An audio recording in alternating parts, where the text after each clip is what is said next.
Developing a tech product while juggling homeschooling and back-to-back meetings are common parts of mothers in tech's daily life in lockdown. Women suddenly find themselves doing more chores, caregiving, and homeschooling, and all the while grappling to keep their jobs. Hi, my name is Dianing Yudono. I'm a mother of a school-age child, and I'm also a senior software engineer at BCG Digital Ventures. We'll take a look at what support mothers in tech have and what else can be done. We'll also look at what opportunities are born out of the new ways of working. I would like to give a warning that this talk contains elements of mental illness that some people may find triggering. Meet Sophia. When the first lockdown was imposed in her country, she started to work from home full-time. She gains time by not commuting every day, but she feels like she doesn't have enough time to do everything. She feels like she has to work harder to prove that she can still be productive while working from home. On top of that, the schools are closed, so she has to homeschool her children as well. Since her family are spending more time at home, the amount of cooking, washing, and cleaning has increased as well. Let's take a look at Sophia's day. In a day, Sophia spends 8 hours to work, 6 hours for homeschooling, 1 hour to exercise, 2 hours for cooking and eating, 2 hours for housework, 1 hour of Zoom or social life, and all of that is 20 hours. So she only has 4 hours for washing, sleeping, and doing other things, which is just not enough. The big wedge of homeschooling has been driven into her 24-hour day, leaving her with barely enough room to even take a breath. Most of us need around 8 hours of good quality sleep a night to function properly. Some need more and some need less. What happens if you don't sleep? An occasional night without sleep makes you feel tired and irritable the next day, but it won't harm your health. After several sleepless nights, the mental effects become more serious. Your brain will fog, making it difficult to concentrate and make decisions. You will start to feel down and may fall asleep during the day. Your risk of injury and accidents at home, at work, or on the road also increases. Out of exhaustion, Sophia thinks enough is enough. She wants to take a bit more control over her life, so she decided to reduce her working hours because she feels that that's the only thing that she can sacrifice. She decided to put her children, her family, and her house as higher priorities. However, she's also worried about taking a pay cut. She's worried that without giving 125% at work, she's going to jeopardize her project. She's anxious that all of her hard work of building a career in tech as a mother is for nothing, that her career will stall. In the end, she finally gathers her courage and goes to her employer to ask for reduced working hours. Her employer agreed and she can get 80% capacity.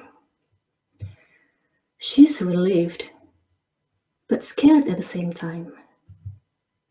She's worried that she'll end up still working 100%, but with 80% pay. Because she just wants to prove that she's a capable tech person and that she belongs in the tech world. She feels like she has to show her children and her colleagues that she's strong, even when she's not. She actually feels underappreciated, forgotten, invisible. Sophia is a fictitious character. However, her struggles are not that uncommon. 63% of mothers do most or more of homeschooling, and mothers do 3 times more household labors than fathers. Women are twice more likely to worry about their performance being judged due to caregiving. and 4 in 10 women reported that they have been held back from pursuing career changes since March 2020 due to family or home pressures. Due to the amount of caregiving and housework that mothers do during lockdown, more mothers have considered to scale back or leaving compared to fathers. And the numbers have been consistently high. Either they consider to reduce the working hours, switching to a less demanding job, taking a leave of absence, moving from full-time to part-time, or even leaving the workforce altogether. Women in Tech 2021 report from Kaspersky found that we have lost at least one generation of female leaders to the COVID-19 pandemic. Let's look at Sophia's journey again, this time when she's got a lot more support. In the second lockdown, people started to think that working from home may be not as temporary as they thought it would be. This example shows a conventional relationship with Ryan. Both Sophia and her partner Ryan now know what lockdowns look like. The employers communicate how the companies are going to keep everyone safe. They advise everyone to work from home and even support them with health and safety measures to set up their home offices. Ryan's employer supported him to work with flexible hours so that their children can be cared for and his partner can work with less distractions. He was assured that he's not judged by managers as less committed by going part-time, that flexible working will not damage his careers. On top of that, his employer created an environment where fathers can get support from their peers for taking up childcare and housework tasks. As a result, he has stepped up. He's been more involved and has recognized that actually it's pretty hard to manage a house, and be a good parent, and keep up with work demands all at the same time. Both Sophia and Ryan find themselves busy juggling work with homeschooling and housework, while keeping the family's mental health in check. However, they feel much more supported this time around, directly by their employer, as well as indirectly by their partner's employer. Sophia can now manage her day-to-day a bit better. She doesn't feel that much invisible anymore, but instead she feels like she's going through this crisis as a team. Ryan is not the only father in this situation either. While working from home, on average, man has 1 hour and 37 minutes shorter working hours. Given shorter hours and more home working, a dramatic increase of 58% contribution to childcare by fathers has been seen during lockdown. Okay, with that in mind, now let's take a look at Sophia's day again. She spends 8 hours to work, only half the amount of time for homeschooling now that Ryan handles the other half. The same amount of time for exercise, cooking, and eating. Only half the amount of time for housework now that Ryan takes care of half of them. The same amount of time for social life, which leaves her with a whopping 8 hours for showering, sleeping, and doing other things, which is quite enough time for her. Her 24-hour pie chart looks the same as her partner's pie chart, since they are both now more supported to share the burden of unpaid labor at home. Women in tech say there is a better balance between men and women now, with 46% agreeing that gender equality is improved by teams working remotely. 53% agree that the number of women in senior IT or technology roles in their organizations has increased over the past 2 years. And more specifically, since lockdown, the move to working from home has helped women feel more autonomous in their roles, improving both their confidence and career prospects. Lockdown has brought a significant change in workplaces and at home. Globally, a lot of women found their careers stalled or found themselves out of job. Interestingly, however, the latest survey in tech industry indicates that there's a flip side to it, where lockdown has actually brought more equality at home, which translates to more equality at work. Dr. Patricia Gestoso said that the pandemic can also be a catalyst for a deep review of tech workplaces.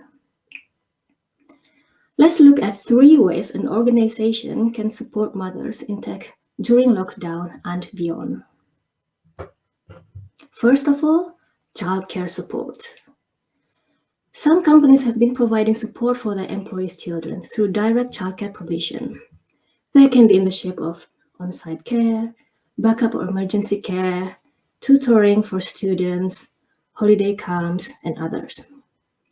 Some companies have also offered childcare advisory to help their employees find the right childcare for them. Some companies can also support a reverse relocation, when employees choose to relocate further away from the office and closer to their family to help with the childcare. All workers should be able to spend their time with their families, whether that's to bond with new babies, care for sick children, or homeschooling during lockdown. When workplaces have generous family leave policies, employees are happier, they're more productive, and more likely to stay on staff. No one should be forced to choose between being a good employee and a good parent. Also, please note that the leave policy should be egalitarian, irrespective of gender, sexual orientation, and marital status. The type of childcare leave that companies have offered are parental leave, for example, 1 year parental leave that can be shared equally between parents, or even unlimited parental leaves. Sick leave for when employees' children are sick and the company doesn't provide direct childcare provision, so the employees need to look after the children themselves. And recently, companies have been providing COVID-19 days. One company offers 1 month worth of leave for all parents, no questions asked. Another company allows all parents to work in 80% capacity without a pay cut at all. Another company allows employees to work 60% capacity with 70% pay. And another company, they just closes for a few days each quarter to give everyone an opportunity to recharge. Companies can start to consider employees' unpaid care as part of the company's contribution to their sustainability goals. When people take a relatively long leave, some can feel nervous about getting back to work. Companies can develop onboarding programs for employees' reintegration to work after a career hiatus. For example, one company still reaches out to their employees that have left the company to keep them up to date with what the company is doing and to make it easier for them to rejoin if they decide to. Secondly, parenting support. In the workplace, employers should recognize men as well as women as parents and reassure them of the value that is placed on that role. 46% of companies have started or expanded offering parenting and homeschooling resources to their employees. Some companies subsidize parenting courses for their employees, as well as subsidizing for the employees' partners too. The parenting support should also be egalitarian, irrespective of gender, sexual orientation, and marital status. Some companies created an environment where parents can have peer support. Some even have a more formalized mentoring between a parent employee and another parent employee. And some companies even call a parenting coach to help their employees. Lastly, but very importantly, flexible working support. There are so many alternatives to full-time 9-to-5 working. They can be in the shape of flexible time, working from home or working from anywhere, results-only environment, and there are a lot of other alternatives out there. 57% of employees say that their company has communicated their support for workplace flexibility. Some people worry about the stigma attached to flexible working, And to mitigate this, leaders can assure employees that their performance will not be measured based on when, where, or how many hours they work. When employees believe senior leaders are supportive of their flexibility needs, they are less likely to consider downshifting their careers or leaving the workforce. Organizations need to look at productivity and performance expectations set before COVID-19 and ask if they're still realistic. They may also need to reset goals, narrow project scopes, or keep the same goals and extend deadlines. Bringing performance criteria into line with what employees can reasonably achieve may help to prevent burnout and anxiety, which may ultimately lead to better performance and higher productivity. Companies can create career tracks that enable the progression of flexible workers. The pandemic may amplify biases women have faced for years. For example, higher performance standards, harsher judgments for mistakes, and penalties for being mothers and for taking advantage of flexible work options. Working fathers also face biases. When they take a parental leave, they tend to receive lower performance rating and experience steeper reductions in future earnings than mothers who take the same amount of leave. Before lockdown, fathers' requests for flexible working were refused by employers by almost twice the rate of mothers.